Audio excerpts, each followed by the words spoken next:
Les pouvoirs publics sur la meilleure manière d'accompagner au quotidien, au long cours, sur les modalités d'aide, sur le droit des personnes, sur la place des nouvelles technologies. 8 millions d'aidants, dont 4 millions auprès des personnes âgées, et autant d'aidants, autant d'histoires différentes, d'un conjoint, d'une fille, d'un parent, d'un proche. Tout autant de parcours qui, malgré leur singularité, portent néanmoins un lourd dénominateur commun, c'est-à-dire, pour l'aidant, une moindre attention portée à soi, bien souvent à sa santé, un plus grand isolement et une reconnaissance pas toujours garantie. Dans le champ qui est celui de mon ministère des personnes âgées du vieillissement, je constate en effet que la très grande majorité des 4 millions d'aidants ne se définit pas comme tel. Être aidant, il est rare que, quand on a quelqu'un, tu fais quoi, vous faites quoi, et comment vous occupez votre temps quand vous ne travaillez pas. Rarement les gens vous répondent « je suis aidant ». Les gens disent « je m'occupe de mon papa, je m'occupe de mon enfant, je m'occupe de mon mari ». Mais il est rare que les gens se définissent comme aidants. Et c'est d'ailleurs un des premiers enjeux de la séquence dans laquelle nous sommes que de faire s'auto-désigner les aidants comme tels. Se reconnaître comme aidant constitue donc la première étape à partir de laquelle il sera plus facile d'accompagner l'aidant. Pour être accompagné dans un processus, dans une politique publique, encore faut-il avoir identifié le fait qu'on est bénéficiaire de cette politique publique et il faut accepter cette aide pour soi, ce qui n'est pas évident toujours, tant l'aidant n'est pas dans le pour soi, mais dans le pour l'autre.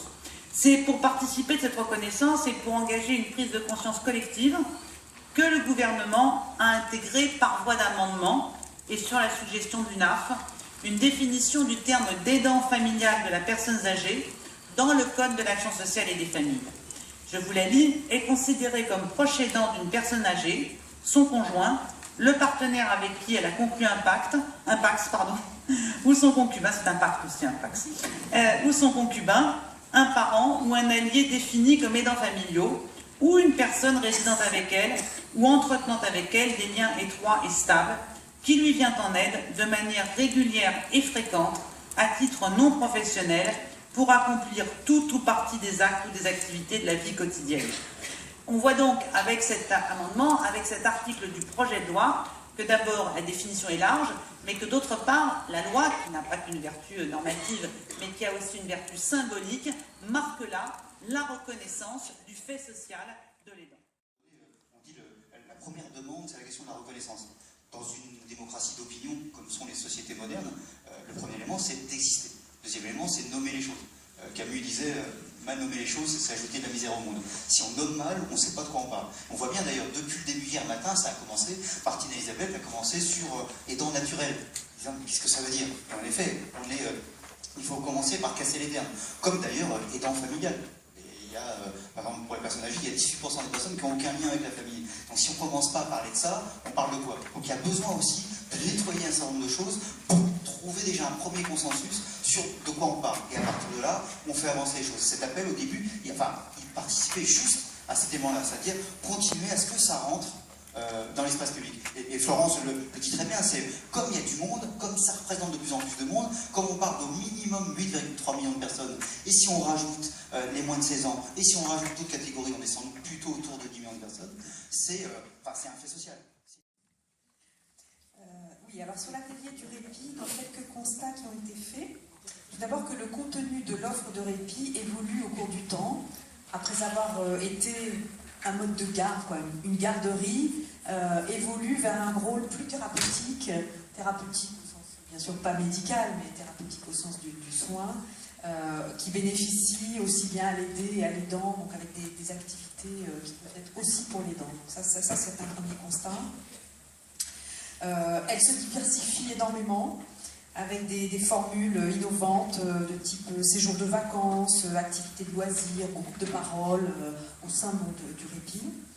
Et par contre, toujours le constat qu'on manque de recherche sur les résultats, sur la santé au sens large, avec plutôt des revues de littérature qui ne montrent pas d'effet sur la santé, mais on se demande si c'est pas parce qu'on ne mesure pas la bonne chose, et que finalement, il y a quand même un effet sur la qualité de vie, sur des choses plus fines.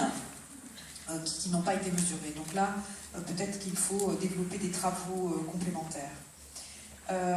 Les freins à l'utilisation du répit, ils existent aussi. Alors d'abord, il y a un frein financier, voilà, qui est certain. Ensuite, il peut y avoir aussi une sous-utilisation du fait d'une anxiété ou d'une culpabilité de l'aidant à confier son aidé, avoir peur qu'il ne s'y sente pas bien, ou considérer qu'il voilà, n'a pas à prendre du répit pour s'occuper de lui. Je crois que c'est ce matin qu'on parlait de ça.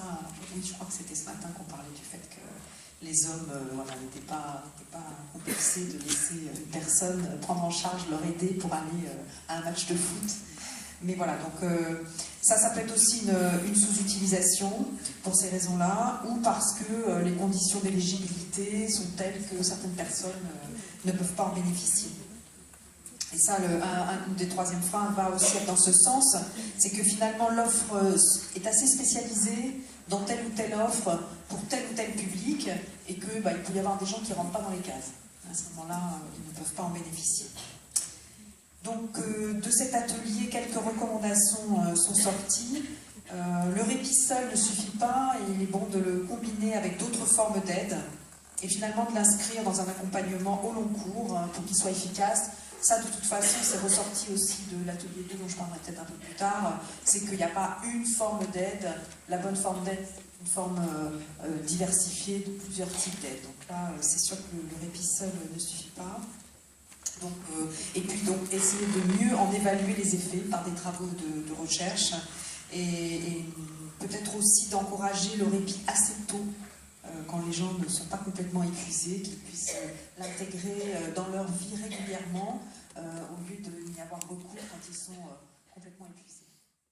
De la littérature qui montrait que si l'on compare des personnes qui n'aident pas, des personnes qui aident avec une charge légère, une charge moyenne ou une charge lourde, finalement on a une courbe en J sur la mortalité.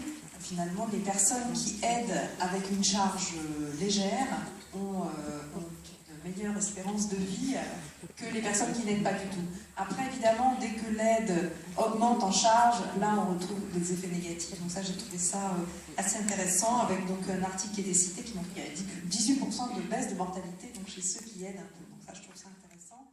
Mais au-delà de ce point positif, les effets négatifs sur la santé sont bien démontrés et étaient démontrés dans cette cohorte Gazelle.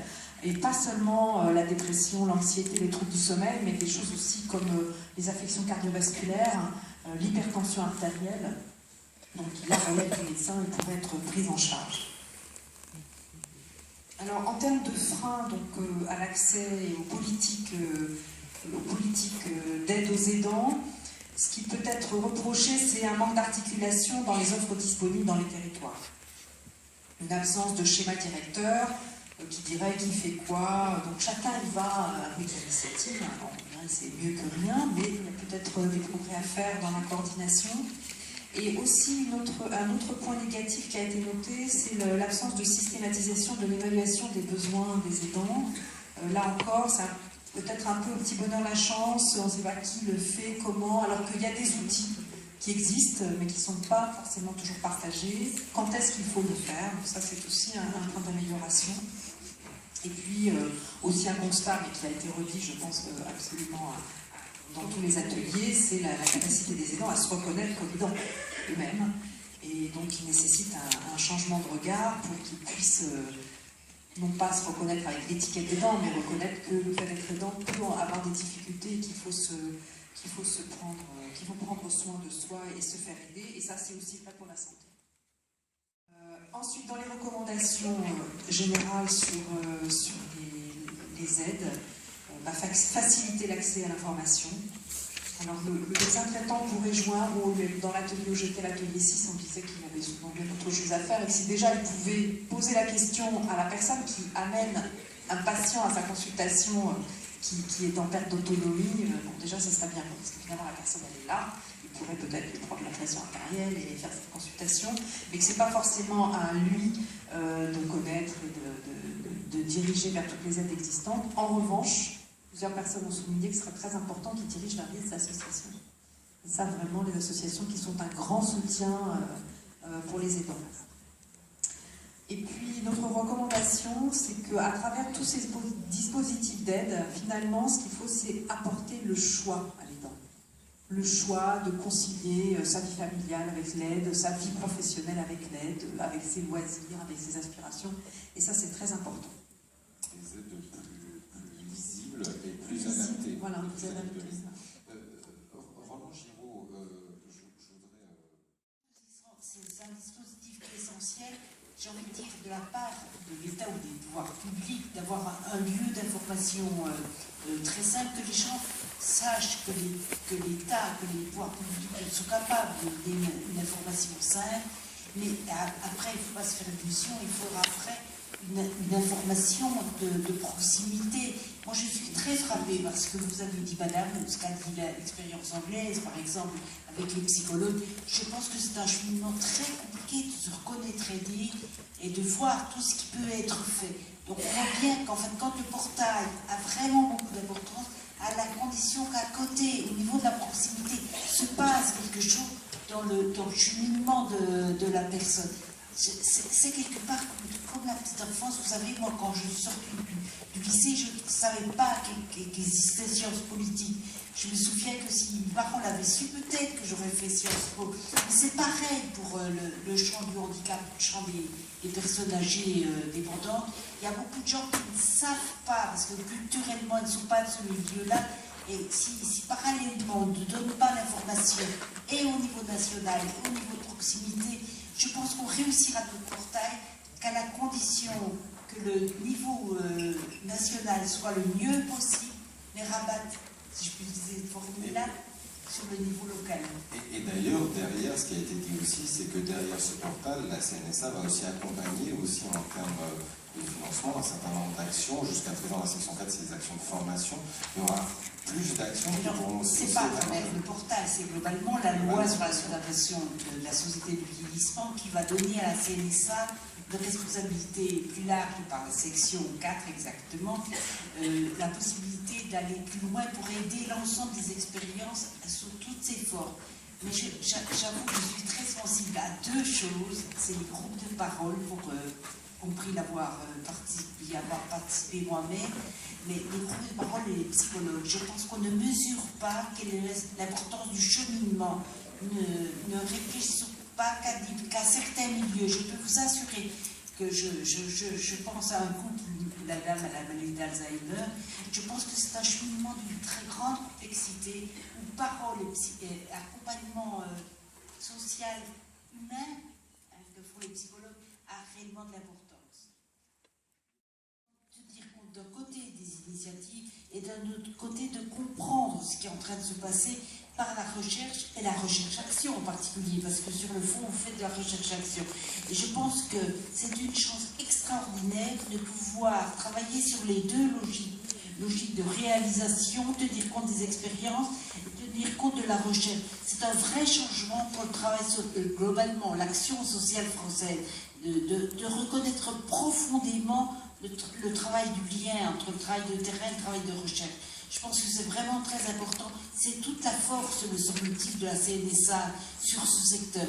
Et le travail de ces 2 journées en est l'exemple. C'est l'idée qu'on voit sur les droits comme sur le dispositif, que c'est pas la logique de la réponse unique qui peut marcher, c'est la logique de l'information sur ce qui existe et de l'expérimentation derrière, en avant et en aval, qui forment les choses. Je voudrais, on pourra en parler beaucoup, je voudrais qu'on avance un petit peu sur nos champs, un petit peu d'ateliers qui ont été évoqués. Il nous en reste 2 à aborder. On parle beaucoup du monde des dispositifs qui peuvent accompagner les aidants. Il y a un monde aussi qui est le monde du travail, qui est de plus en plus sensibilisé. Beaucoup d'aidants sont des salariés aujourd'hui. Et il y a cette conciliation entre vie professionnelle et vie d'aidant est compliquée, on le sait. Il y a eu un atelier là-dessus. Juliette, quels ont été les freins et les recommandations qui en sont sorties? Alors le constat d'abord, c'est que cette problématique monte au sein des entreprises. De plus en plus d'entreprises ont conscience qu'une partie de leurs salariés non négligeables sont par ailleurs des aidants. Et donc il y a diverses initiatives. Alors il y en a en France, il y a eu un intervenant qui a exposé les initiatives qu'il y avait en Angleterre, qui peuvent être de toutes sortes, depuis une flexibilité dans les horaires, la possibilité de prendre des congés exceptionnels si la personne qu'on aide est hospitalisée, voire même en cas d'urgence, de crise, etc. En France, il y a aussi des initiatives. D'ailleurs, la CNSA a soutenu un guide qui en recense un certain nombre. Donc ça, voilà, c'est quelque chose qui est important, qu'il faut, qui monte, qui gagne du terrain avec de nombreuses initiatives. Ensuite, dans les freins, un des freins qui a été observé, c'est que par exemple, il y a la question des horaires. Par exemple, quand une personne travaille tout en ayant une personne, un proche qu'elle aide, mais qui est en établissement, alors quelque part, elle ne peut pas lui rendre visite parce que soit si elle lui rend visite, c'est les horaires de travail, et sinon, quand elle a fini de travailler, c'est peut-être plus les horaires de visite de l'établissement. Donc là aussi, il y a peut-être de la flexibilité à trouver, soit au sein des établissements, soit, encore une fois, au sein des entreprises. La taille des établissements aussi pose un problème. C'est plus difficile pour les petites entreprises de pouvoir aider leurs aidants. Donc il y a peut-être de la mutualisation à trouver.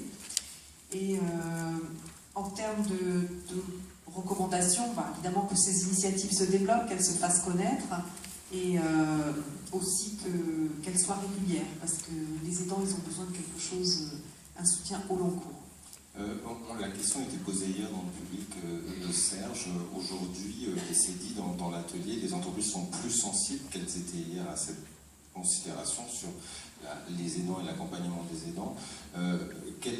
Comment vous voyez-vous, qui les connaissez bien, cette sensibilité aux aidants évoluer dans les entreprises, et est-ce qu'il y a des approches et des démarches aujourd'hui qui sont vraiment innovantes, qui sont en place? Alors, si on essaie de caler les choses, d'abord, il faut quand même rappeler le contexte. La culture d'entreprise et la culture des dirigeants en France n'est pas nécessairement très attentive à toutes ces questions-là. Et en plus, en France, où chacun est un peu dans son coin, on n'a pas du tout de vision globale. Ce qui compte sur un budget ne compte pas sur un autre. Par exemple, la question de la prévention, c'est encore un gros mot dans le monde de la santé. On ne fait pas carrière sur la prévention. C'est 2% des dépenses dans la santé qui sont sur la prévention. D'ailleurs, je dis dépenses, je devrais dire investissement. Parce que plus on est dans la prévention, et plus finalement on économise pour la suite. Deuxième élément, la culture de l'entreprise, c'est quand même la culture de la performance. Donc, on cherche toujours le maillon faible. Et ça veut dire très clairement, on va essayer d'évacuer le maillon faible. On est quand même plus, en tout cas en France, dans des cultures de quand il y a quelqu'un qui n'est pas très bon ou qui commence à vieillir ou autre, on va le mettre sur le côté, plutôt que de l'accompagner pour qu'il soit meilleur. Ce qui est plutôt une culture que l'on trouve dans les pays nordiques. Donc on part aussi de là. Après, on a parlé tout à l'heure de l'effet volume. On a parlé tout à l'heure du nombre de personnes. Si on prend les 8,3 millions d'aidants, il y en a 46% qui sont en activité professionnelle. Ça ne veut pas dire que les autres ne font rien, c'est-à-dire qu'ils ne sont pas en activité professionnelle. Ils sont en activité sociale ou autre. Donc, de toute façon, l'entreprise, qu'elle le veuille ou non, elle commence par être touchée. Il y a dans un certain nombre d'entreprises aujourd'hui plus de personnes qui manquent pour aller prendre en soin un parent que pour aller prendre en soin un enfant. Voilà. Donc les choses, elles changent aussi par là. Il y a, aux États-Unis, il a été calculé, vous avez bien calculé les choses, 29 milliards d'euros, c'est le coût annuel de l'absentéisme des aidants. Donc, toutes ces choses-là, qu'elles le veuillent ou non, les entreprises sont touchées par ces éléments-là. Autre élément que l'on peut remarquer, c'est que c'est né, non pas d'une décision étatique, non pas d'un énième rapport de gens qui non seulement ont fait Sciences Po, mais en plus, on en rajouté, ils ont fait l'ENA, donc évidemment, là, ça commence à devenir vraiment compliqué, ils nous font le énième rapport, ainsi de suite, mais personne n'en fait rien. Là, c'est venu de l'inverse. Oui, des patrons, des DRH... Non, au début, c'est venu de personnes. C'est-à-dire, le premier cas le plus un peu, on va dire, médiatisé, c'est à Badois, un homme qui se retrouve avec une enfant qui est atteinte d'un cancer très très rapide. Et donc, cette personne-là va partir pour s'en préoccuper, pour prendre en soin. Puis à un moment donné, il prenait des jours, à un moment donné, la Sécu lui dit, mais vous êtes bien gentil, mais vous n'êtes pas malade, donc il faut revenir bosser. Et il se trouve que cette personne-là était un peu un certain joueur de foot, tout ça. Enfin, bon. Et je rappelle, je fais juste une parenthèse, tous les hommes ne sont pas forcés d'aimer le foot. Oui.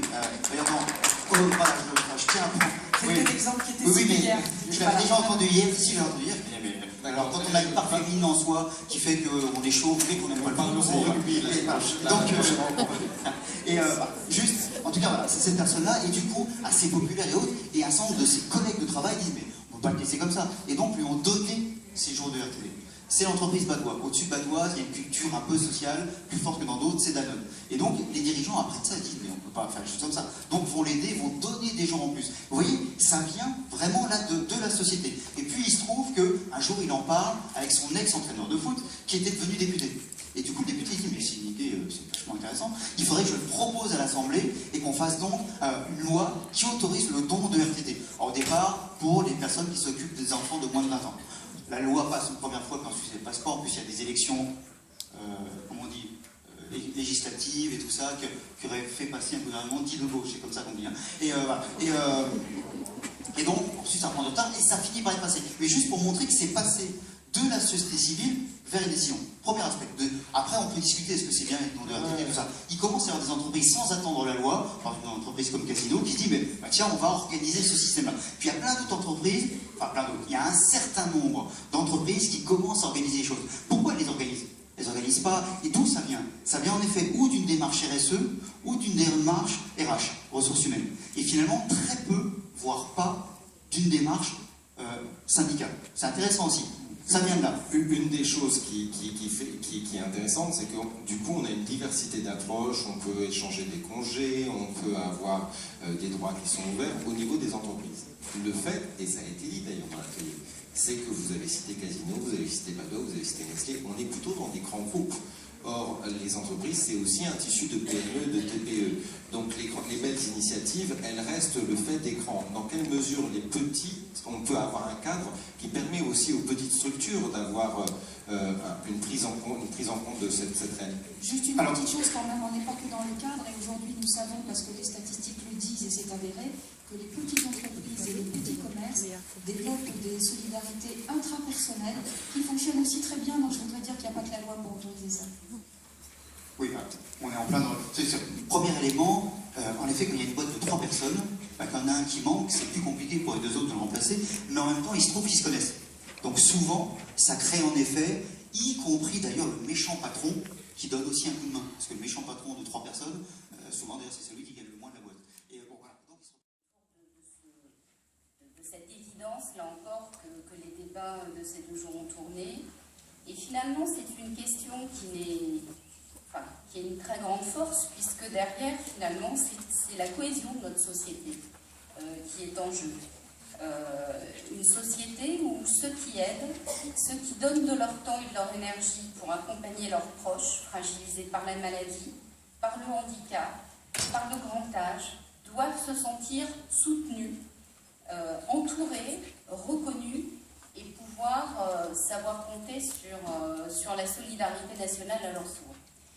Vous l'avez dit plusieurs fois, le premier soutien aux aidants, c'est déjà que les aidés soient bien aidés et disposent de tout le socle d'aide nécessaire, en plus des dispositifs spécifiques destinés à leurs proches.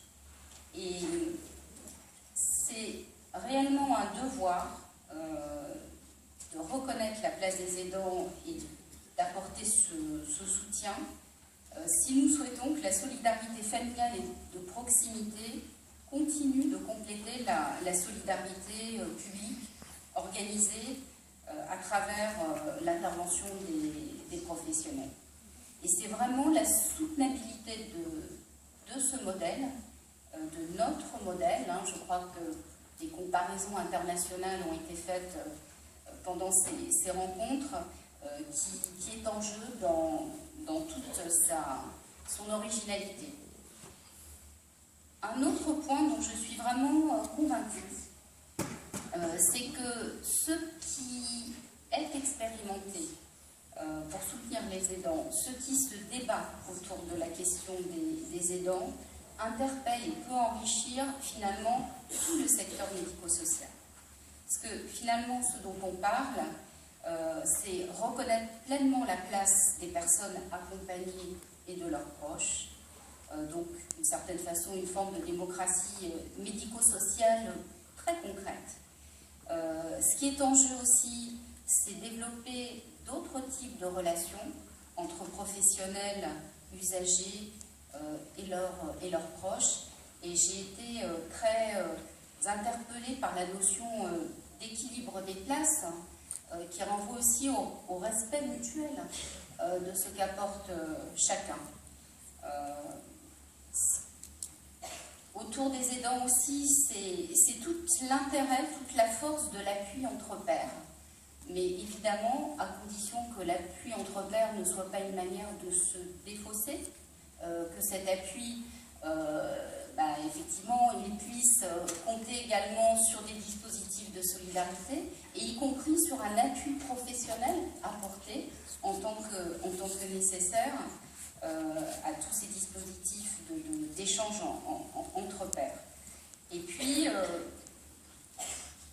derrière le thème des aidants, il y a ce qui a été dit sur le care et le cure. Je ne suis pas du tout une grande spécialiste de ces termes, mais en tous les cas, on voit bien tout l'équilibre entre le soin conçu comme un accompagnement qui engage toute forme d'intervention et de personnes, qu'elles soient professionnelles ou des proches, et puis le soin sanitaire avec un enjeu très fort de lien entre les deux.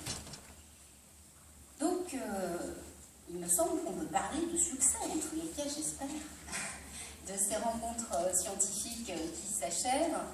Et pour nous, ça nous donne un réel encouragement pour continuer la démarche, donc pour un prochain rendez-vous dans 2 ans. Vraiment, ces rencontres me semblent précieuses, puisqu'il s'agit de diffuser les résultats de la recherche, de valoriser des travaux riches, divers, qui concernent toutes sortes de disciplines, et dont certains d'ailleurs sont soutenus par la CNSA, et je trouve que c'est une grande chance qu'un organisme comme la CNSA, qui est un outil assez opérationnel, financier, puisse avoir cet espace, ces leviers pour aider, contribuer ceux qui produisent de la connaissance sur nos champs politiques publics. Ce qui est très important, c'est de partager ces résultats entre chercheurs, usagers, praticiens, sachant qu'il y a souvent un fossé qui les sépare, et pas tant d'occasions que ça de dialoguer ensemble. Et il me semble que c'est une vraie richesse de pouvoir croiser à la fois, je dirais, le langage de la recherche, des recherches exigeantes, des témoignages très concrets du terrain, d'action terrain, et puis aussi une parole qui restitue la dimension humaine essentielle, qui est celle d'un sujet comme les aidants qu'on a traité aujourd'hui. Et moi, j'ai été très frappée de ces 3 registres qui ont vraiment irrigué et donné toute la force des échanges qui ont eu lieu dans le cadre de ces rencontres scientifiques. Bon, et puis, évidemment, la science, ces rencontres scientifiques, c'est aussi nous aider à avancer vers une pratique des politiques publiques, des pratiques professionnelles qui puissent être éclairées par des travaux de recherche, ce qui, après tout, n'est pas si courant que ça. Donc, vraiment un très grand merci à tous ceux qui ont contribué à ces journées, à la quarantaine d'intervenants de très grande qualité, qui méritent toujours...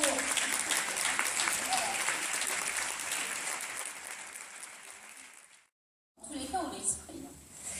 Aux participants très nombreux, nous n'avons malheureusement pas pu donner suite à toutes les demandes, aux équipes de la CNSA en direction scientifique, direction de la communication, direction métier, qui depuis plusieurs mois ont travaillé à l'organisation de ces rencontres, à Régis de Closet, qui a animé ces débats avec beaucoup de pertinence et de profondeur.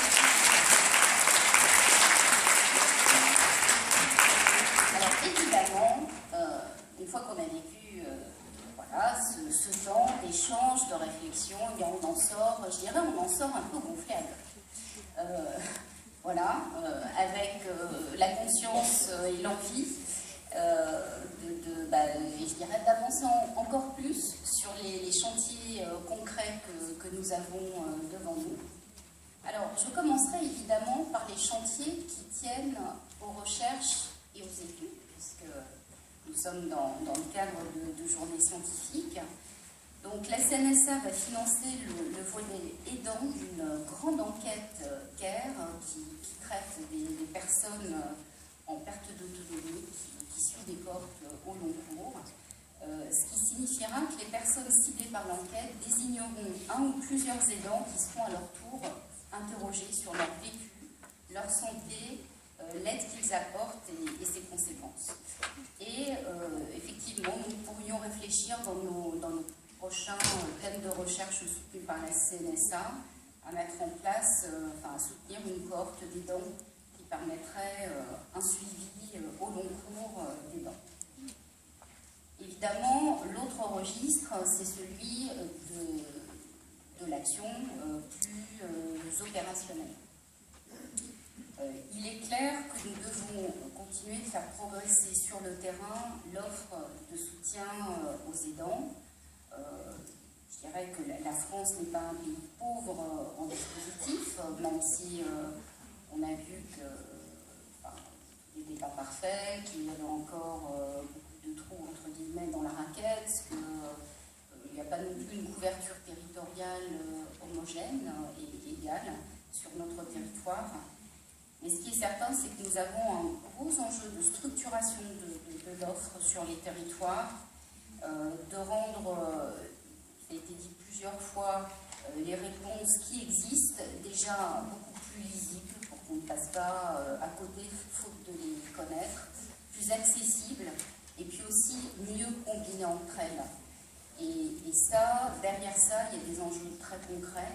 C'est d'avoir des points d'entrée pour les aidants, pour les aider, qui soient facilement repérables, mais qui n'aboutissent pas à simplement orienter vers un petit bout de réponse, mais qui puissent ouvrir sur l'ensemble de la palette de ce qui existe et faire un peu fil conducteur pour les personnes qu'il s'agit d'orienter et de conseiller. Et ça, on a à la fois des enjeux au niveau national. Madame Gachard a parlé tout à l'heure du portail pour les personnes âgées, les aidants sur lesquels la CNSA est en train de travailler, mais c'est aussi, j'allais dire surtout, un grand enjeu de maillage territorial, parce que c'est au plus près que se jouent les choses. Le contexte actuel nous offre des opportunités nouvelles pour progresser. Cela a été dit, mais la loi relative à l'adaptation de la société au vieillissement demande à la CNSA d'élargir ses interventions dans le registre du soutien aux aidants. Pour faire ça, nous allons déjà nous appuyer sur une étude qui va nous permettre de faire le bilan et l'évaluation des différents dispositifs, actions de soutien aux aidants qui existent d'ores et déjà sur le territoire, même de façon assez foisonnante, pour à partir de ça, voir ce qu'il serait le plus pertinent d'aider davantage dans le cadre de l'élargissement de notre intervention. De même, et ça je pense que c'est un point très important, la loi vraiment invite désormais à ce que dans l'évaluation des besoins des personnes aidées, donc dans les référentiels d'évaluation, pour prendre un terme plus technique, on puisse faire désormais une part à l'évaluation du besoin des aidants. Ça semble tout simple, ça semble évident, et pour autant, c'est une grande nouveauté. Et finalement, ça ne se fait que très peu actuellement. Autre levier que nous allons utiliser à plein pour soutenir le développement d'actions auprès des aidants, c'est le renouvellement de nos conventions cadres avec les conseils généraux, qu'elle a fait allusion tout à l'heure.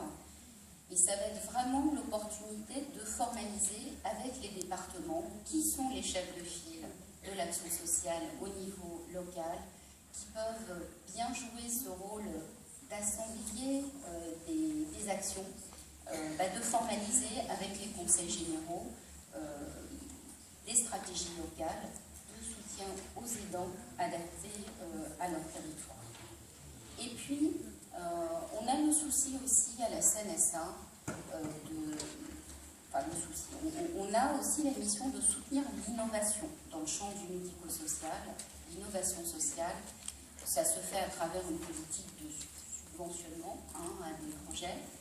Et nous sommes en train de réfléchir avec notre conseil scientifique, d'ailleurs, de la CNSA, sur la manière de rendre cette politique de soutien à l'innovation peut-être parfois plus incisive dans le choix de certains sujets que nous souhaitons aider. Et il me semble que le sujet du soutien aux aidants pourrait être un thème important sur lequel nous pourrions faire davantage. Voilà. Je ne serai pas plus long parce que ces 2 jours ont été déjà intenses. Et donc, je voudrais juste terminer en vous remerciant.